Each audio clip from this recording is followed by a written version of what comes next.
പറയട്ടെ, വൈദ്യശാസ്ത്രം ഇനി ഉണ്ടാകില്ല എന്നു പറഞ്ഞ ആ ടീച്ചർ ആ മാസം പ്രഗ്നന്റ് ആകുകയുണ്ടായി. എന്നാൽ ഒരു ബാല്യക്കാരിയുടെ മുമ്പിൽ തള്ളിപ്പറഞ്ഞ പത്രോസ് പരിശുദ്ധാത്മാവിന്റെ അഭിഷേകത്താൽ നിറഞ്ഞപ്പോൾ. ഈ ചാനലിലേക്ക് എല്ലാവർക്കും സ്വാഗതം. എന്തൊക്കെയുണ്ട് വിശേഷങ്ങൾ? ഇന്ന് ഞാൻ നിങ്ങളുമായി പങ്കുവയ്ക്കുവാൻ ആഗ്രഹിക്കുന്ന വചനം സങ്കീർത്തനങ്ങൾ 51 അധ്യായം 17 വാക്യം. തകർന്നും നുറുങ്ങിയുമിരിക്കുന്ന ഹൃദയത്തെ ദൈവമേ അങ്ങ് നിരസിക്കുകയില്ലല്ലോ. ഇന്ന് ഭൂമിയിൽ മനുഷ്യർ നേരിടുന്ന ഏറ്റവും വലിയൊരു കാര്യമാണ് ദുഃഖം, നിരാശ എന്നൊക്കെയുള്ളത്. നാം ഈ ലോകത്തിൽ ജീവിക്കുമ്പോൾ ഇതിലൂടെയൊക്കെ ഒരുപക്ഷെ കടന്നു പോകേണ്ടി വരും. അതുകൊണ്ടാണ് ദൈവവചനത്തിലൂടെ ദൈവം നമ്മോട് പറയുന്നത്, നിങ്ങൾക്ക് ഈ ലോകത്തിൽ കഷ്ടമുണ്ട്, എങ്കിലും ധൈര്യപ്പെടുവീൻ, ഞാൻ ലോകത്തെ ജയിച്ചിരിക്കുന്നു എന്ന്. ആമേൻ.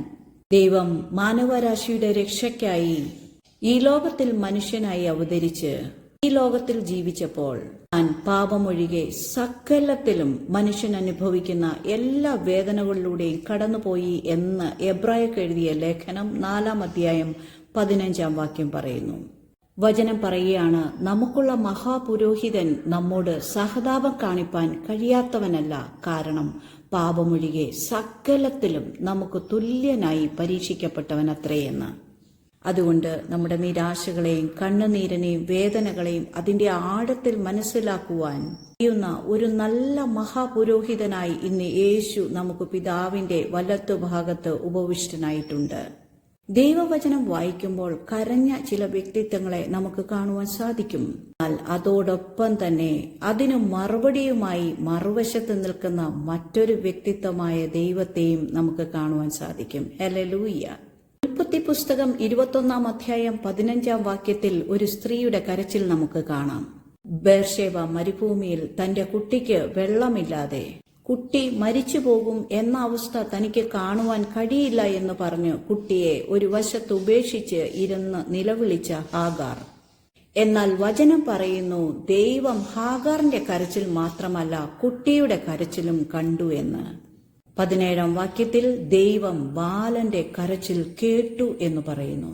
ഈ ദൈവവേദനെ നമ്മുടെ കണ്ണുനീർ മാത്രമല്ല, നമ്മുടെ കണ്ണുനീരിനെ മറികടക്കുന്ന ഒരു ദൈവത്തെ അല്ല നാം വിശ്വസിക്കുന്നത്. നമ്മുടെ കുഞ്ഞുങ്ങളുടെയും നമ്മുടെ അവസ്ഥകളെ മുഴുവനായി അറിയുന്ന, അതിന്റെ ആഴത്തിൽ മനസ്സിലാക്കുന്ന ഒരു ദൈവത്തിലാണ് നാം വിശ്വസിക്കുന്നത്. ഹല്ലേലൂയ. എന്നാൽ ശ്രദ്ധേയമായ ഒരു കാര്യം 19 വാക്യം പറയുകയാണ്, ദൈവം ഹാഗാറിന്റെ കണ്ണുകളെ തുറന്നു എന്നും ഹാഗാർ ഒരു വലിയ ഉറവ കണ്ടു എന്നും. എന്താണ് അതിനർത്ഥം? ഹാഗാർ അന്ധയായിരുന്നു എന്നാണോ? അവിടെ ദൈവം തുറന്ന കണ്ണുകൾ ഏതാണ്? ഹാഗാർ അന്ധയായിരുന്നില്ല. പിന്നെ ഏത് കണ്ണുകളെയാണ് ദൈവം തുറന്നത്? അതെ, ഹാഗാറിന്റെ ആത്മാവിന്റെ കണ്ണുകളെയാണ് ദൈവം തുറന്നത്. ഇവിടെ ശ്രദ്ധേയമായ ഒരു കാര്യം, ദൈവം ഹാഗാറിന്റെ കണ്ണുകളെ തുറന്ന ശേഷമാണ് ഹാഗാറിന് ദൈവം ഒരുക്കിയ, അവരുടെ ദാഹം തീർക്കാൻ ഒരുക്കിയ ആ ഉറവയെ കാണാൻ സാധിച്ചത് എന്നതാണ്. എഫേസ്യർക്ക് എഴുതിയ ലേഖനം 1 അധ്യായം 18 വാക്യത്തിൽ അപ്പോസ്തലനായ പൗലോസ് പറയുകയാണ്, നിങ്ങളുടെ ഹൃദയ ദൃഷ്ടി പ്രകാശിച്ചിട്ട് എന്ന്. അതേ ദൈവ പൈതലേ, നമുക്ക് പ്രാർത്ഥിക്കാം. നമ്മുടെ ഹൃദയത്തിന്റെ കണ്ണുകളെ ദൈവം തുറന്ന് ദൈവം നമുക്കായി ഒരുക്കി വെച്ചിരിക്കുന്ന നന്മകളെ കാണുവാനും വിശ്വസിക്കുവാനും അത് അനുഭവിക്കുവാനും ഇടവരണേ എന്ന്.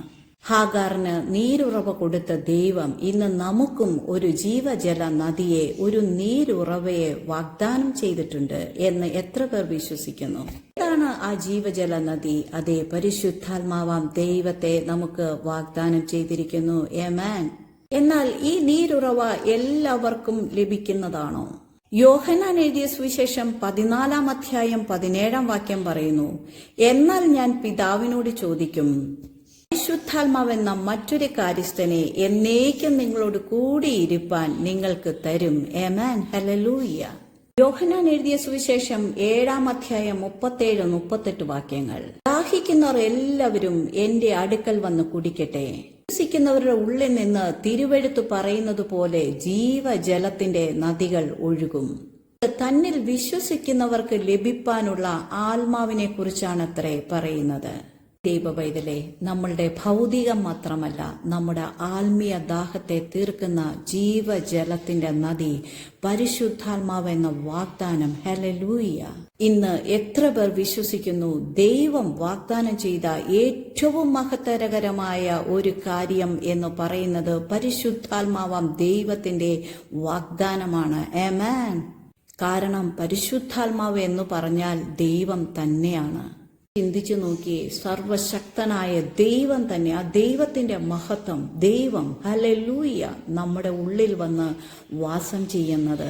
യോഹന്നാൻ എഴുതിയ സുവിശേഷം 4-ാം അധ്യായം 14-ാം വാക്യത്തിൽ യേശു ശമരിയക്കാരി സ്ത്രീയോട് പറയുകയാണ്, വെള്ളം കുടിക്കുന്നവന് ദാഹിക്കും, എന്നാൽ ഞാൻ കൊടുക്കുന്ന വെള്ളം കുടിക്കുന്നവന് ഒരു നാളും ദാഹിക്കുകയില്ല. ഞാൻ കൊടുക്കുന്ന വെള്ളം അവനെ നിത്യജീവങ്കിലേക്കുള്ള നീരുറവയാക്കി മാറ്റും. ആമേൻ. ഈ ദൈവപൈതലേ, യേശു നമുക്ക് വാഗ്ദാനം ചെയ്ത ആ നീരുറവ പരിശുദ്ധാത്മാവാം ദൈവം. ഈ ദൈവപൈതലേ, നാം വിശ്വാസത്താൽ ഈ പരിശുദ്ധാത്മാവിനെ സ്വീകരിക്കുമ്പോൾ നമ്മുടെ ഭൗതികം മാത്രമല്ല, ആത്മീയവും മരണാനന്തര ജീവിതത്തെക്കുറിച്ചുള്ള ഉറപ്പും ക്രിസ്തു നമുക്ക് വാഗ്ദാനം ചെയ്യുകയാണ്. അതുകൊണ്ട് എഫേസ്യർക്ക് എഴുതിയ ലേഖനം 1-ാം അധ്യായം 18-ാം വാക്യം പറയുന്നത് പോലെ നമ്മുടെ ഹൃദയദൃഷ്ടി പ്രകാശിച്ചിട്ട് വിശ്വസിക്കുന്നവർക്ക് ലഭ്യമായ മഹത്വകരമായ ശക്തി തിരിച്ചറിഞ്ഞ് ദൈവത്തിന് പ്രസാദകരമായ ഒരു ജീവിതം ജീവിക്കുവാൻ നമുക്ക് ഈ പരിശുദ്ധാത്മാവിന്റെ ശക്തിയാൽ സാധിക്കും. ആമേൻ. Praise God. കൊണ്ട് ഹാഗാറിനെ പോലെ ഒരു മരുഭൂമി അനുഭവത്തിലൂടെ കടന്നു പോവുകയാണെങ്കിൽ നോക്കുമ്പോൾ ഒരു നന്മയും കാണാനില്ല. എന്തുമായിക്കൊള്ളട്ടെ, ഹൃദയ കണ്ണുകൾ തുറക്കുമ്പോൾ ദൈവം നമുക്ക് വാഗ്ദാനം ചെയ്ത ആ ജീവജലത്തിന്റെ നീരുറവ ആമേൻ ഓളം നമ്മിലേക്ക് ഒഴുകിയെത്തും.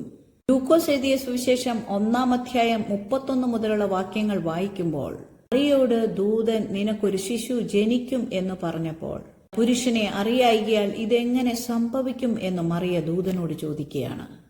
മറിയോട് ദൂതന്റെ മറുപടി, പരിശുദ്ധാത്മാവ് നിന്റെ മേൽ വരും, അത്യുന്നതന്റെ ശക്തി നിന്റെ മേൽ നിഴലിടും. പരിശുദ്ധാത്മാവിന്റെ ശക്തി നിന്റെ മേൽ വരുമ്പോൾ അസാധ്യമെന്ന് നീ വിചാരിക്കുന്ന കാര്യം നടക്കും. ആമേൻ. ഇവിടെ മനുഷ്യരും വൈദ്യശാസ്ത്രവും സയൻസും അംഗീകരിക്കാത്ത കാര്യത്തെക്കുറിച്ചാണ് ദൂതൻ മറിയയോട് സംസാരിക്കുന്നത്. അതെ, ഇതേ ശക്തി നമ്മിൽ വരുമ്പോൾ നാം അസാധ്യമെന്ന് കരുതുന്ന തുറക്കാത്ത ചില ഉറവുകൾ നമുക്ക് വേണ്ടി ദൈവം തുറക്കും. ഹല്ലേലൂയ! ലോകത്തെയും ഭൂമണ്ഡലങ്ങളെയും അതിലുള്ള സകല ചരാചരങ്ങളെ സൃഷ്ടിച്ച അതേ ശക്തി, പരിശുദ്ധാത്മാവിന്റെ ശക്തി, സർവശക്തനായ ദൈവത്തിന്റെ ശക്തി. ഒരിക്കൽ ഈ ശക്തിക്ക് ഉപയോഗിച്ചിരിക്കുന്ന പദം ഡുനാമിസ് എന്നാണ്. ഇതിനർത്ഥം miraculous super natural power of God എന്നാണ്. അതേ ശക്തിയാണ് ദൈവം നമുക്ക് വാഗ്ദാനം ചെയ്തിരിക്കുന്നത്. ആ ശക്തി സുവിശേഷീകരണത്തിനും അത്ഭുതങ്ങൾക്കും അടയാളങ്ങൾക്കും വേണ്ടി മാത്രമുള്ള ശക്തിയല്ല, ദൈവത്തിന്റെ കൃപയിലും സ്നേഹത്തിലും രൂപാന്തരപ്പെട്ട ഒരു ജീവിതം നയിക്കുവാനുമുള്ള ഒരു ശക്തിയാണ്. ആമേൻ. ഇത് നമുക്ക് ആവശ്യമാണ്. പരിവർത്തനാത്മകമായ ഒരു സ്വഭാവത്തെയും ഈ ശക്തി കാണിക്കുന്നു. Supernatural power of God, അമാനുഷികമായ ദൈവത്തിന്റെ ശക്തിയാണിത്. ഈ ശക്തിയാൽ അസാധ്യ കാര്യങ്ങളെ മറികടക്കുവാൻ യേശു പറയുന്നു, പരിശുദ്ധാത്മാവ് നിങ്ങളുടെ മേൽ വരുമ്പോൾ നിങ്ങൾക്ക് ശക്തി ലഭിച്ചിട്ട് എന്ന്. ആമേൻ. ഉള്ളിലിരിക്കുന്ന പരിശുദ്ധാത്മാവാം ദൈവം, നമ്മുടെ മേൽ നിറയപ്പെടുന്ന പരിശുദ്ധാത്മാവിന്റെ ശക്തി. ഹല്ലേലൂയ!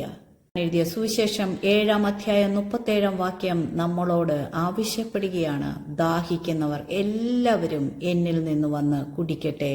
വിശ്വസിക്കുന്നവരുടെ ഉള്ളിൽ നിന്ന് തിരുവെഴുത്ത് പറയുന്നത് പോലെ ജീവജലത്തിന്റെ നദികൾ ഒഴുകും. ഹല്ലേലൂയ! പറയുമ്പോൾ സാധാരണ ഒരു വിശ്വാസിയായ, ഒരു വീട്ടമ്മയായ, ഒരു ടീച്ചറായിരുന്ന എനിക്ക് നിങ്ങളോട് ഒരു സാക്ഷ്യം പങ്കുവയ്ക്കുവാനുണ്ട്. ഒരു ദിവസം സ്കൂളിൽ എക്സാം നടക്കുന്ന സമയം സ്റ്റാഫ് റൂമിൽ ഞാൻ മാത്രം. എനിക്കന്ന് ഡ്യൂട്ടിയില്ലായിരുന്നു. തലേ ദിവസം ഞാൻ അവിടുത്തെ ഒരു ജൂനിയർ ടീച്ചറെ ഒരു സ്വപ്നത്തില് കാണുകയും ടീച്ചർ കൈകൂപ്പി മുട്ടുകുത്തി നിന്ന് പ്രാർത്ഥിക്കുന്നതും ചെറിയ ആൺകുട്ടി ഒരു വെള്ളം മറികടന്ന് നടന്നു പോകുന്നതായും കണ്ടു. എന്നാൽ ഞാൻ ആ സ്റ്റാഫ് റൂമിൽ ഒറ്റയ്ക്കിരിക്കുമ്പോൾ ഇതേ ടീച്ചർ ഞാൻ സ്വപ്നത്തിൽ കണ്ട അതേ ചുരിദാറിട്ട് എൻ്റെ അരികിൽ വന്നു. ഞാൻ ആ ചുരിദാറിന്റെ കളറാണ് ശ്രദ്ധിച്ചത്, നീലയും പച്ചയും. അവർ എൻ്റെ അരികിൽ കുറച്ച് വെള്ളമാണ് ചോദിച്ചത്. പെട്ടെന്ന് എനിക്ക് ഓർമ്മ വന്നു ഇന്നലെ ഞാൻ കണ്ട സ്വപ്നം. ഞാൻ അവരോട്, നിങ്ങൾ എന്തെങ്കിലും ഒരു വിഷയത്തിനു വേണ്ടി പ്രാർത്ഥിക്കുന്നുണ്ടോ എന്ന് ചോദിച്ചു. അവളുടെ കണ്ണുകൾ വികസിച്ചു. അവരോട്, എന്താണ് ടീച്ചർ അങ്ങനെ ചോദിക്കുന്നത് എന്ന് ചോദിച്ചു. സ്വപ്നത്തിൽ കണ്ട കാര്യം അവരുമായി പങ്കുവച്ചു. ഇതേ ചുരിദാറിൽ നിങ്ങൾ മുട്ടുകുത്തി കൈകൂപ്പി പ്രാർത്ഥിക്കുന്നതായി ഞാൻ കണ്ടു എന്ന് പറഞ്ഞു. എന്നവർ കരഞ്ഞുകൊണ്ട് എന്നോട് പറഞ്ഞു, 2.5 വർഷം കഴിഞ്ഞു, കുഞ്ഞുങ്ങളില്ല, 6 മാസമായി, ആരോടും പറഞ്ഞിട്ടില്ല. ഡോക്ടർ കുട്ടികൾ ഇനി ഒരിക്കലും ഉണ്ടാവില്ല എന്നാണ് പറഞ്ഞിരിക്കുന്നത് എന്ന്. ഞാൻ അവരോട് പ്രാർത്ഥിക്കട്ടെ എന്ന് ചോദിച്ചു. ആ ടീച്ചറെ ആ സ്കൂളിന്റെ കെമിസ്ട്രി ലാബിൽ വിളിച്ചുകൊണ്ട് പോവുകയും അവർക്ക് വേണ്ടി പ്രാർത്ഥിക്കുകയും ചെയ്തു. പെട്ടെന്ന് ആ ടീച്ചർ സ്ലൈനാകുകയുണ്ടായി. എനിക്കും അവർക്കും ഒരത്ഭുതമായി കാണും അത്. പറയട്ടെ, വൈദ്യശാസ്ത്രം ഇനി ഉണ്ടാകില്ല എന്ന് പറഞ്ഞ ആ ടീച്ചർ ആ മാസം പ്രഗ്നന്റ് ആകുകയുണ്ടായി. ഇപ്പോൾ 2 ആൺകുഞ്ഞുങ്ങളുടെ അമ്മയാണവർ. ഗർഭിണിയാണെന്ന് അറിഞ്ഞപ്പോൾ അവർ എന്നെ വിളിച്ച്, ടീച്ചറേ നിങ്ങൾക്ക് നന്ദി, ഞാൻ ഒരിക്കലും നിങ്ങളെ മറക്കില്ല, നിങ്ങൾ എൻ്റെ ദൈവമായി എന്നൊക്കെ പറയുണ്ടായി. ആ ടീച്ചറിനോട്, ഞാനല്ല, എന്നിലിരിക്കുന്ന പരിശുദ്ധാത്മാവിന്റെ ശക്തി, ദൈവത്തിന്റെ ശക്തിയാലാണ് ഇത് സംഭവിച്ചത്, എല്ലാ മഹത്വവും പുകഴ്ചയും ദൈവത്തിന് കൊടുക്കണമെന്ന് പറയുകയുണ്ടായി. ദൈവപൈതലേ, ഈ പരിശുദ്ധാത്മാവ് നമ്മുടെ ജീവിതത്തിൽ വന്നാൽ, ഈ പരിശുദ്ധാത്മാവിന്റെ ശക്തി നമ്മിൽ വാസം ചെയ്താൽ, പരിശുദ്ധാത്മാവിന്റെ ശക്തി നമ്മുടെ മേൽ വരുമ്പോൾ, അസാധ്യമെന്ന് മനുഷ്യനും വൈദ്യശാസ്ത്രവും സയൻസും പറയുന്ന ചില കാര്യങ്ങൾ നമ്മിലൂടെ സാധ്യമാകും. ആമേൻ. ഈ സാക്ഷ്യത്തിലൂടെ നിങ്ങളോട് പറയുവാൻ ഉദ്ദേശിച്ചത്, പരിശുദ്ധാത്മാവിന്റെ ശക്തി എല്ലാവർക്കും ലഭ്യമാണ് എന്നുള്ളതാണ്. മറ്റൊരു കാര്യം പറയട്ടെ, പരിശുദ്ധാത്മാവാൻ ദൈവം നമ്മുടെ ഒരു ഉത്തമ വഴികാട്ടിയും നമ്മുടെ ഉത്തമ സുഹൃത്തുമായി തീരും എന്നതാണ്. അനുഭവത്തിന്റെ വെളിച്ചത്തിൽ ഞാൻ ഒറ്റയ്ക്കാണ് ഷോപ്പിങ്ങിനൊക്കെ പോകുന്നതെങ്കിൽ ചിലപ്പോൾ ഞാൻ പരിശുദ്ധാത്മാവാൻ ദൈവത്തോട് ചോദിക്കാറുണ്ട്, ഇത് തിരഞ്ഞെടുക്കുന്നതിൽ ഒന്ന് സഹായിക്കുമോ? പരിശുദ്ധാത്മാവാൻ ദൈവം നമ്മളോട് ഇടപെടും എന്നുള്ളതാണ്.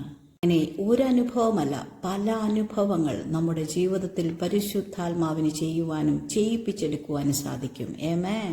വലിയ ദൈവിക ശക്തിയെ ദൈവം നമുക്ക് വാഗ്ദാനം ചെയ്തിരിക്കുകയാണ്. യേശുവിന്റെ ശിഷ്യന്മാർ എല്ലാവരും തന്നെ സാധാരണക്കാരായിരുന്നു.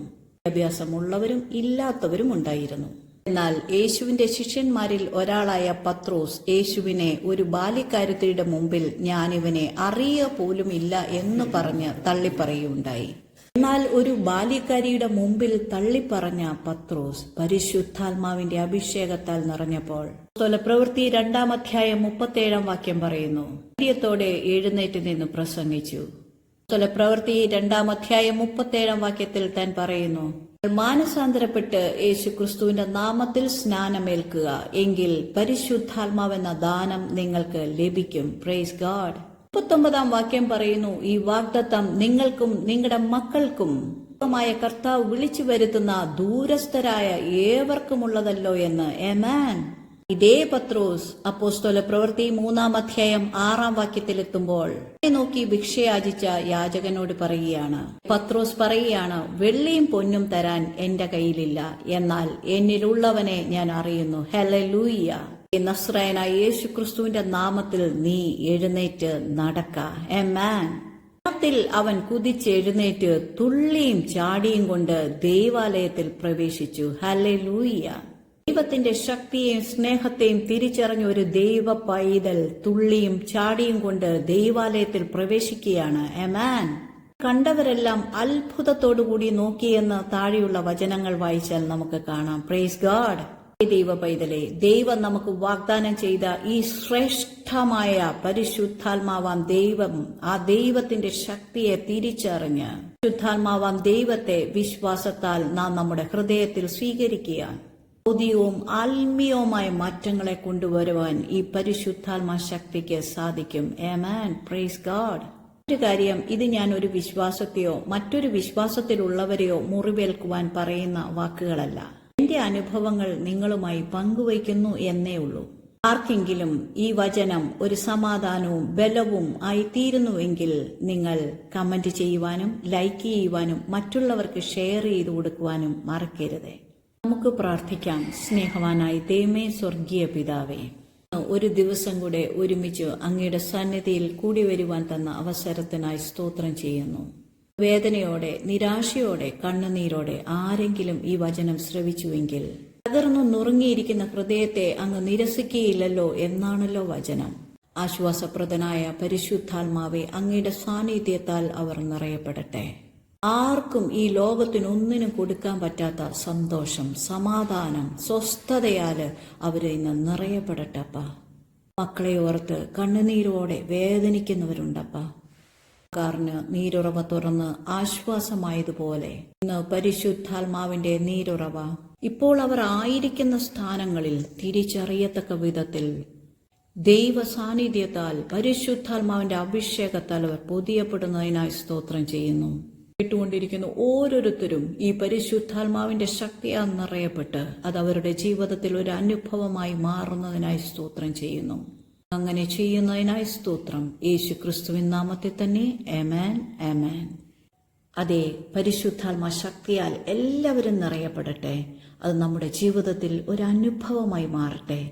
കർത്താവ് എല്ലാവരെയും ധാരാളമായി അനുഗ്രഹിക്കട്ടെ. ആമേൻ, ആമേൻ.